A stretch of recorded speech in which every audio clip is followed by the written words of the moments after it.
Entérate con Leslie, una plataforma virtual de noticias e información del Perú y del mundo.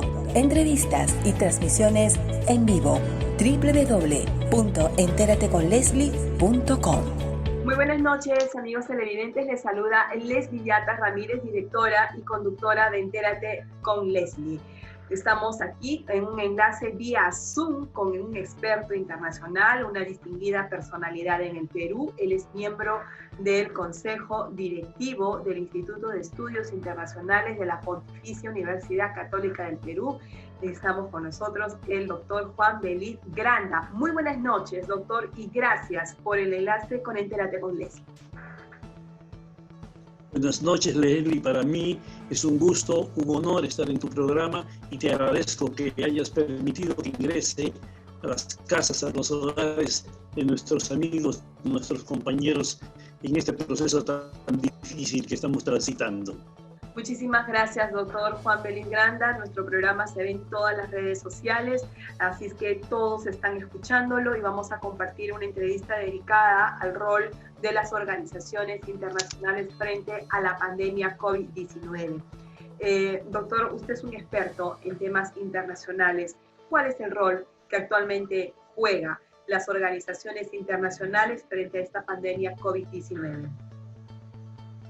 Primero, creo que es importante decirles a nuestros queridos televidentes de que el sistema internacional está constituido por un conjunto de actores cuyas relaciones generan un orden o configuran también un poder en el mundo.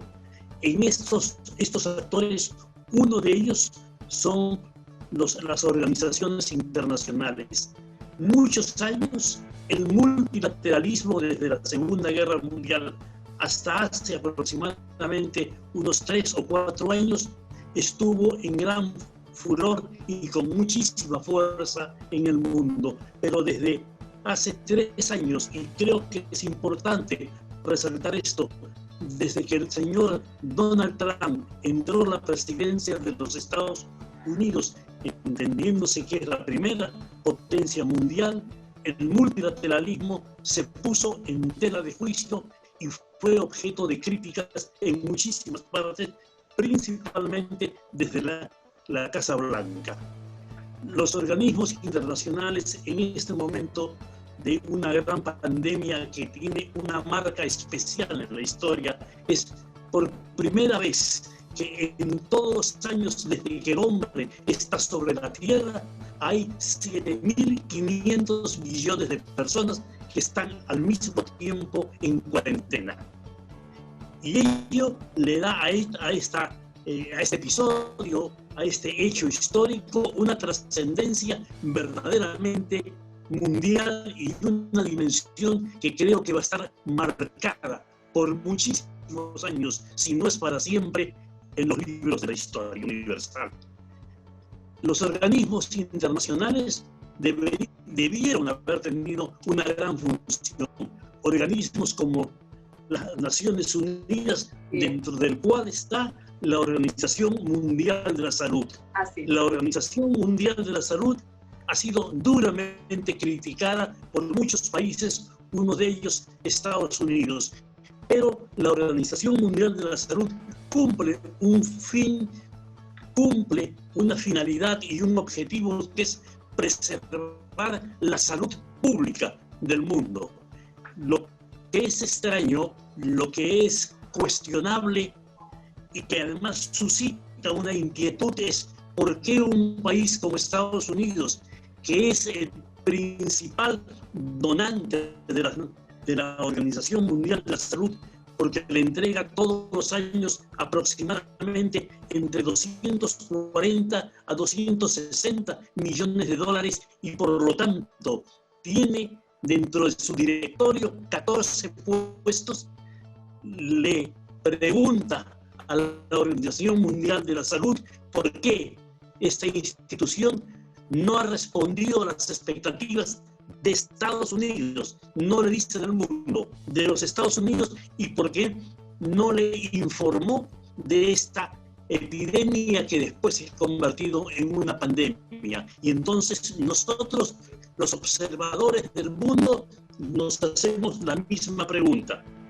¿Por qué los 14 miembros que tienen la representación de Estados Unidos en la OMS no le informaron a su gobierno cuál era la situación que estaba transcurriendo en el mundo y cuál era el riesgo y el peligro que se avecinaba si este virus del COVID-19 iba a inundar el planeta? Esa es una gran pregunta. Pero también, Leslie, hay otra pregunta, y es que derivada de la Organización Mundial de la Salud está la Organización Panamericana de la Salud, que pertenece a la Organización de Estados Americanos, a la OEA. Y nosotros sí tenemos que decirlo, estamos sintiendo una crisis de liderazgo de la OEA. La OEA no ha tenido ninguna función hace más o menos 2 o 3 años, y desgraciadamente tendríamos que preguntarle al señor Luis Almagro, secretario general de la OEA, dónde ha estado en estos últimos tiempos que no ha tenido un desempeño de su función a la altura de la demanda. Así, a ver, ahí quiero partir con este gran preámbulo, y vaya, qué preámbulo, porque me va a incitar unas preguntas de Ripley en estos momentos. A ver, un segundito. Bien, después de este preámbulo que usted nos ha hecho sobre el rol de Naciones Unidas y el rol de la OEA, eso es justamente la percepción de este bloque jurídico que lleva a cabo Entérate con Leslie. Cuando le pregunté el rol de las organizaciones internacionales frente a la pandemia, era justo eso. Es decir, los estados evidentemente tienen una responsabilidad política en el seno de estas organizaciones cuando adoptan decisiones políticas mundiales que pueden tener una repercusión o una consecuencia que se pudo evitar, por un lado. Como por ejemplo, haber incorporado, ya este es un ejemplo muy distinto a pandemia, pero que tiene que ver con el rol de las organizaciones. Por ejemplo, haber incorporado a Venezuela como miembro del Consejo de Derechos Humanos de las Naciones Unidas, cuando el perfil de un Estado para integrar el Consejo de Derechos Humanos es un Estado que respete los derechos humanos. Ahí tenemos un tema de contradicción terrible y que nos hacemos una pregunta gigantesca de decirles, entonces, ¿para qué están las Naciones Unidas? Si dentro de su carta fundacional justamente es que todos los estados tienen que respetar los derechos humanos. Se alista la candidatura de Cuba para integrar el Consejo de Derechos Humanos, en la cual hoy, digamos, está siendo citado el ministro de Relaciones Exteriores ante la Comisión de Relaciones Exteriores del Congreso, justamente para informar sobre la candidatura de Cuba ante el Consejo de Derechos Humanos, entre otros aspectos que ha sido citado. Entonces, tenemos caso de Venezuela, doctor Juan Belit. Venezuela con una Secretaría General de la OEA con Chávez y una Secretaría General con Maduro, ¿no? Entonces, en ambos casos vemos una relación o un rol tibio, ¿no? Un rol tibio en la cual decimos, y he escuchado a muchos expertos decir, la OEA ¿para qué sirve? ¿Para qué está? ¿Qué ha hecho para remediar una situación como en el tema de Venezuela? No se aplicó la Carta Democrática Interamericana. Entonces, en este contexto tan duro que le toca al país, ¿en qué aspectos, doctor Juan Belit, qué aspectos tiene que cambiar también las organizaciones internacionales? Bueno, primero tendríamos que hablar del tema Venezuela, miembro de la Comisión de Derechos Humanos de las Naciones Unidas. Ajá. Hay que entender que las Naciones Unidas no es una democracia, Leslie, y hay que ser conscientes de eso. Las Naciones Unidas es una organización mundial planetaria que ha tenido el rol básico de evitar los conflictos y evitar las guerras, porque se crea después de la Segunda Guerra Mundial, especialmente fue fundada por los países vencedores de la Segunda Guerra y que los mismos integran el grupo de seguridad, la Comisión de Seguridad de las Naciones Unidas.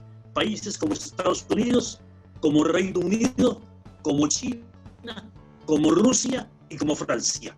5 países que también es innegable manifestarlo, ejerce una suerte de dictadura dentro de las Naciones Unidas. Y prueba de eso es que muchas veces las acciones que hacen los países que son aliados a algunos de estas naciones o las mismas naciones no permiten que investiguen a los países o que ellos mismos sean investigados. Así es. Le cuento una anécdota muy ligera, pero que ilustra perfectamente esta situación.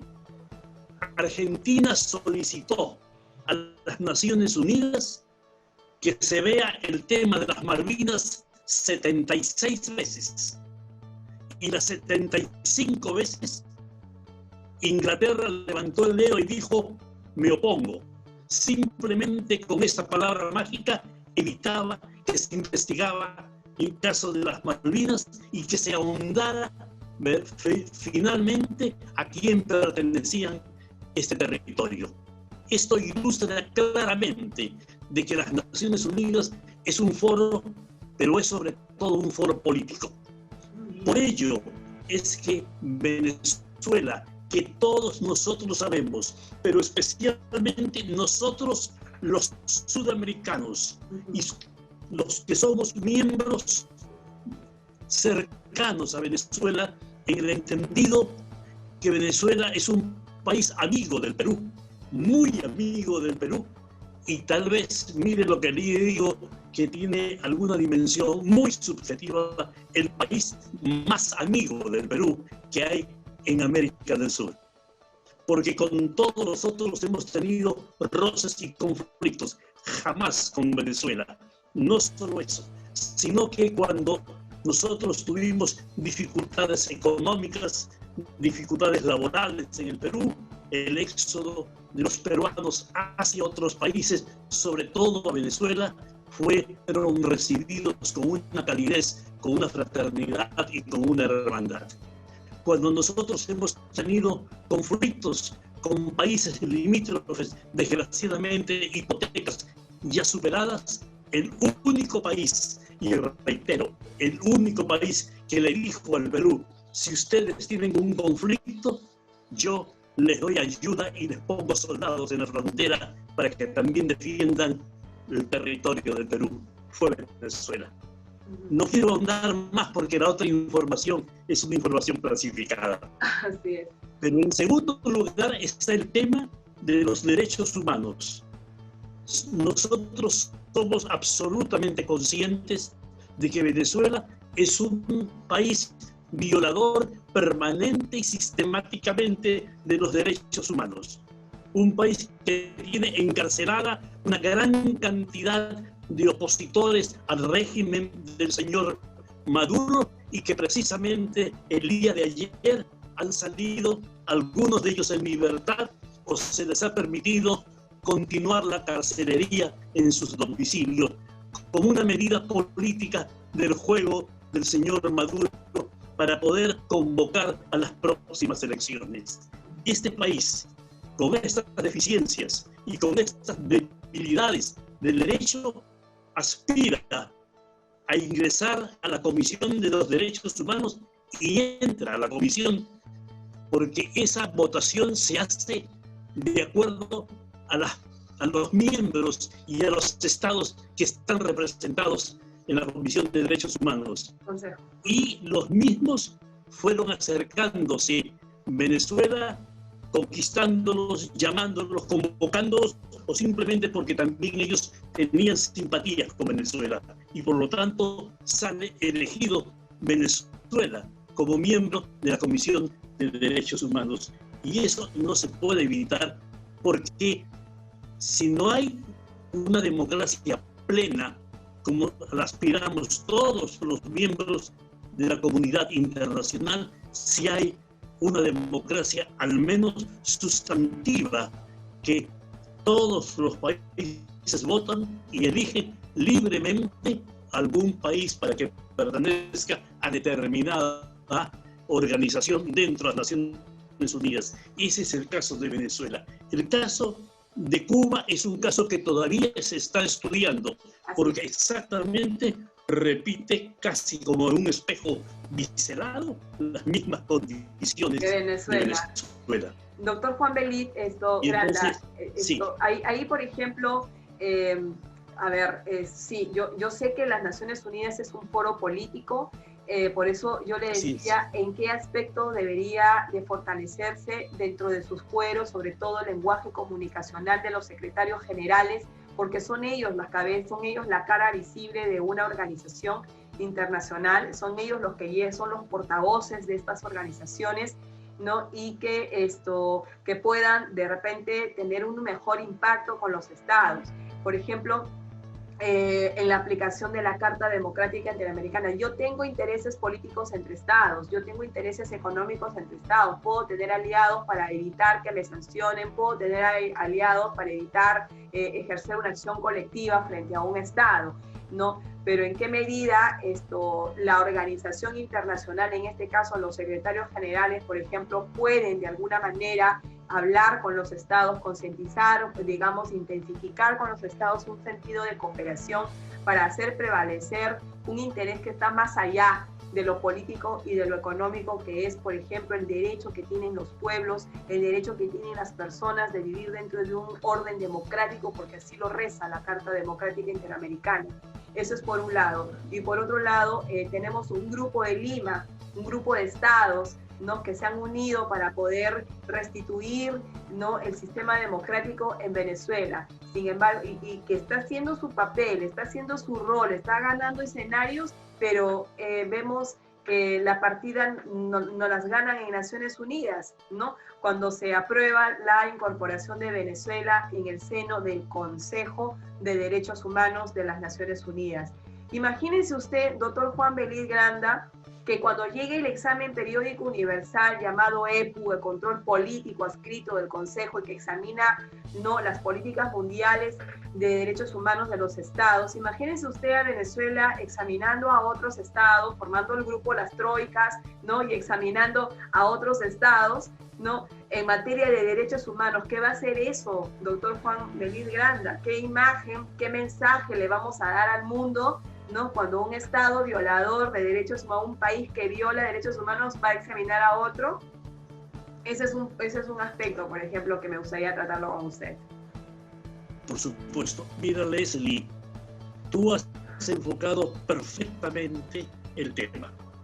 Más aún, tú mismo nos has dado la respuesta. No. Es decir, ¿cuál es la autoridad moral de Venezuela para enfrentar a un país de pronto como Costa Rica? Ay, por Dios. Que es un país que escrupulosamente cumple siempre las normas del derecho internacional, donde creo que hace tal vez 60 años no hay presos. Sí.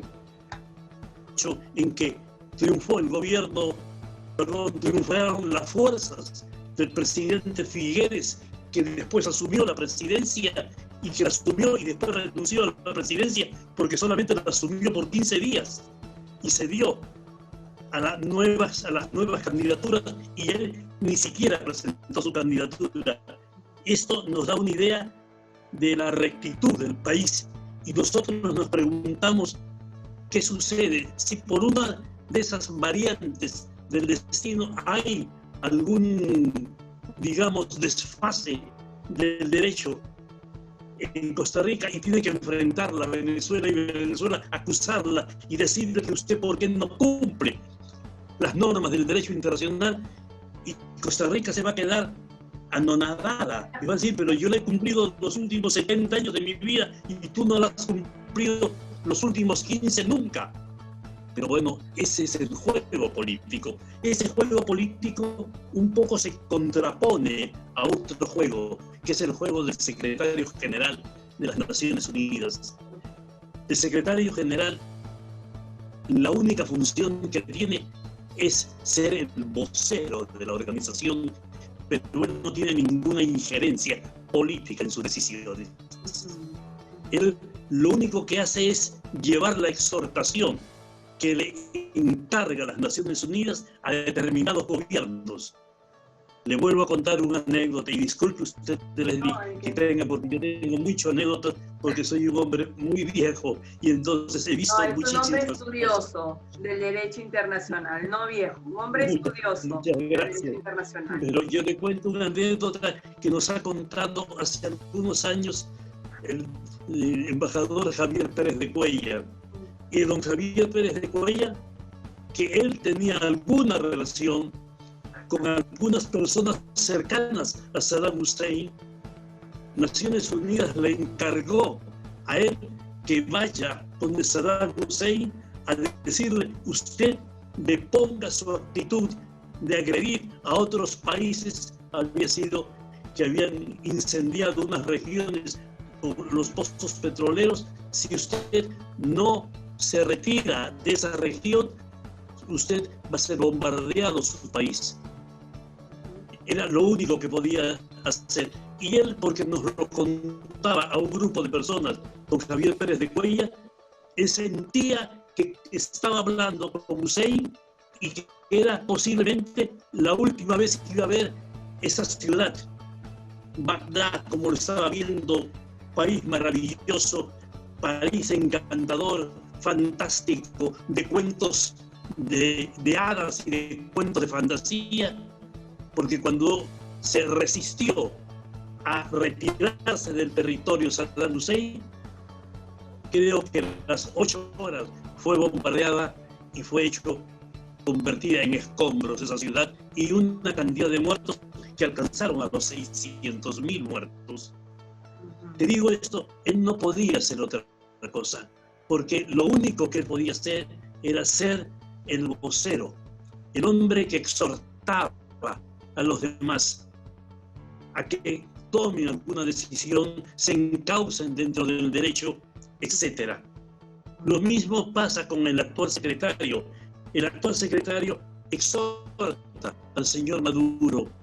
Lo mismo que la señora Bachelet, que está encargada de los asuntos de derechos humanos. La señora Bachelet, que además es una militante de izquierda de su país, ha sido presidenta en 2 oportunidades de Chile, y a pesar de su militancia y a pesar de su posición ideológica, ella públicamente está en desacuerdo con el señor Maduro por la manera en que el señor Maduro maneja el gobierno de forma arbitraria, de forma injusta, de forma deshonesta. Desgraciadamente, el tema es muy complejo y, como tú lo has dicho, este grupo de Lima, que ha hecho esfuerzos, pero ya no da más el grupo de Lima, y tal vez lo que se necesita es un poco de lo que se llama en la ciencia política ingeniería política. Hay que armar el juego, es decir, las cosas no son blancas y negras, las cosas tienen matices, y una de las opciones podría ser, por ejemplo, que el grupo de Lima se una al grupo de Oslo. El grupo de Oslo, que es la capital de Noruega, tuvo una destacada actuación cuando en Colombia la FARC ya había casi dominado la mitad del país hace algunos años. La FARC dominaba 46% del territorio nacional. Y entonces la situación era altamente conflictiva, pero la FARC también estaba cansada de pelear, porque los milicianos, los guerrilleros, o si queremos llamarlo los terroristas, también se agotan igual que los soldados, porque ellos, igual que los soldados, tienen hijos, tienen hermanos, tienen padres, tienen calidez de hogar, tienen a alguien que cuando era niño, como diría una canción, en punta de pie va a besarnos en la frente. También ellos son seres con esas condiciones, y también se habían agotado de combatir y buscar una fórmula de solución. El problema era dónde lo hacemos. No, eso es lo que urge. Eso es lo que urge. Buscar la fórmula de solución, porque hasta cuánto más vamos a resistir en este intento, en este esfuerzo, y mientras tanto la población de Venezuela hoy la población de otros estados mañana más tarde que pasen por la misma situación. Lo ideal es que esto no se repita en la historia. Lo ideal es que el juego, el cambio del juego político sea de tal manera de que un Estado quede completamente advertido con seriedad y responsabilidad que se incurre en una violación al orden democrático, pues entonces sabrá a qué atenerse. Pero ese lenguaje, o sea, esa comunicación, eso no se ha trabajado. O sea, exactamente. Se toman como un saludo a la bandera. Buscado alternativas. Sí. Exactamente. Yo creo que la posición, y mire que yo puedo hablar algunas cosas que podemos conversarlas, pero yo creo que el Grupo de Lima ya se agotó ya. Yo creo que el Grupo de Lima ya no tiene propuesta, porque la única propuesta que tenía el Grupo de Lima era encerrarlo, acorralarlo, es decir, aislarlo a Maduro. Ya se le aisló, se le acorraló y él buscó otros aliados, buscó a Irán, buscó a Rusia, buscó a China, buscó a Siria, y ellos le han dado ayuda económica, le han dado ayuda militar, le han dado petróleo. Irán ha enviado barcos con petróleo que han sido algunos intervenidos por Estados Unidos, pero otros sí han llegado a Venezuela. Y entonces el Grupo de Lima se ha quedado ahora inversamente aislado, pero sí tenía algunas ideas para poder restablecer otra vez la democracia en Venezuela. Muy bien, yo le había hablado del Grupo de Oslo. El Grupo de Oslo es el que permitió la paz en Colombia con todos sus inconvenientes, pero que son productos de la paz. Todavía hay conflictos, todavía asesinan a algunos campesinos, todavía matan a algunos policías, pero esos son hechos aislados que se pueden ir limando. Muy bien, pero cuando se planteó la paz de Colombia, el problema era dónde se hace y quiénes van a estar. Y entonces dijeron, podemos llamar a estos países para que sean los países garantes. ¿Y dónde se hace? Esto se va a hacer en un país que sea un país neutral, pero que además su neutralidad sea reconocida internacionalmente. Ese es Oslo. Y la pregunta, y yo utilizo su medio de comunicación, y yo le agradecería a usted que esta tesis que estamos conversando pueda ser llevada entonces a otros escenarios. Unir el Grupo de Oslo con el Grupo de Lima y los dos grupos buscar una fórmula de solución. Lo vamos a llevar. El Grupo de Oslo, perdón. Vamos a llevar esa propuesta, lo vamos a difundir. Le agradecería por una razón, mi querida Leslie. Este es un tema que nos afecta a todos, a nuestros hermanos venezolanos, a nosotros, a nuestros hermanos colombianos y a todos los países donde esta diáspora venezolana ha tenido que instalarse, especialmente en este momento de pandemia, que es un momento dramático. Doctor Juan Belí, y así ya para cerrar la entrevista, y así esa propuesta yo la voy a difundir, la voy a estudiar, la voy a difundir, ¿no? Y ya está, incluso vamos a estar en las redes sociales dándole duro a este tema que usted nos ha propuesto, porque en realidad para poder solucionar no solo el tema de Venezuela, sino los conflictos en el mundo, es que se requiere de estrategias pensantes, inteligentes y eficaces para que esto resulte.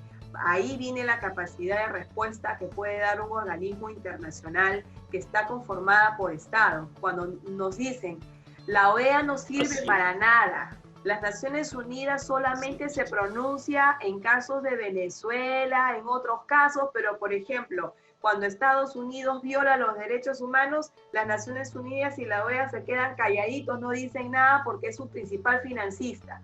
Esos son los serios cuestionamientos que tienen estas dos principales organizaciones internacionales que están divididas o dividen al mundo geográficamente, ¿no? Estas dos organizaciones internacionales tienen estos principales cuestionamientos, percepciones que no son nada positivas, percepciones que no ayudan, ¿no? Y que ya es el momento que, así como la pandemia ha desnudado las carencias de los estados y nos ha arrinconado contra la pared y nos ha hecho nos ha abierto los ojos para darnos cuenta cómo y de qué manera hemos estado gobernados muchos quinquenios anteriores.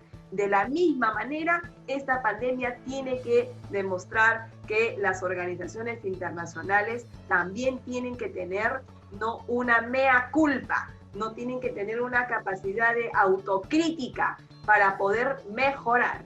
No sé qué opinión le merece esto último para cerrar el programa. Usted ha sido tan clara que casi no tengo nada que añadir. Y me encanta porque usted ha dicho perfectamente lo que es la expectativa de las poblaciones del mundo. Hay que reformar a las Naciones Unidas como hay que reformar a la Organización de Estados Americanos, porque ninguna de las dos instituciones cumplen las funciones para las que fueron creadas. Como le había dicho, una dictadura o 5 dictaduras dentro de las Naciones Unidas, que son miembros del Consejo de Seguridad, tienen bajo su férula a todo el resto de las naciones.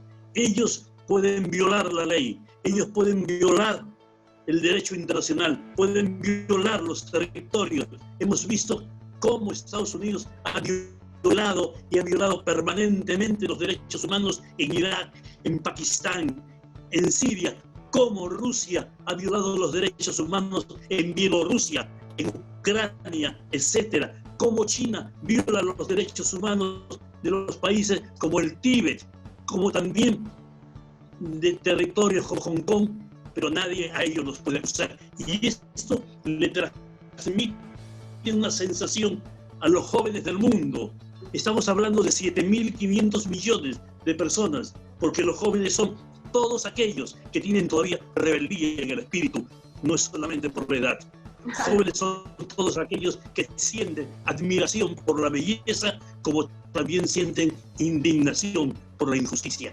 A ellos está dirigido ese mensaje, que hay que refundar Naciones Unidas y hay que refundar la Organización de Estados Americanos. Muchísimas gracias, doctor Juan Belín Granda, por esta ilustrativa entrevista. Ha sido un placer y un cúmulo de saberes que hemos tenido el día de hoy, un intercambio bastante interesante de perspectivas, que yo sé que esto va a dar realmente la nota en todas las redes sociales y en el Perú. Si hay algo que nos vamos a comprometer es justamente a eso, a poner la buena palabra, poner las buenas propuestas como las que han nacido en este bloque, ¿no? Y hacer e intensificar los esfuerzos para que esto llegue al gobierno, para que esto llegue a otras plataformas y podamos ayudar, ¿no?, a Venezuela, podamos concientizar a las mismas organizaciones internacionales que tienen que refundarse, tienen que hacerse su capacidad de autocrítica, su mea culpa, refundarse,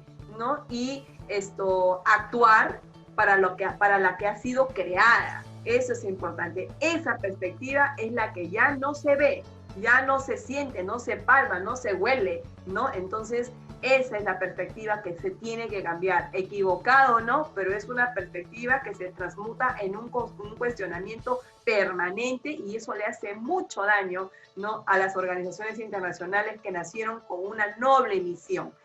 Gracias, doctor Juan Belín Granda, por esta entrevista. Será hasta una nueva oportunidad y estamos en contacto siempre. Muchas gracias. Muchas gracias, amigos. Muchas gracias, Leslie.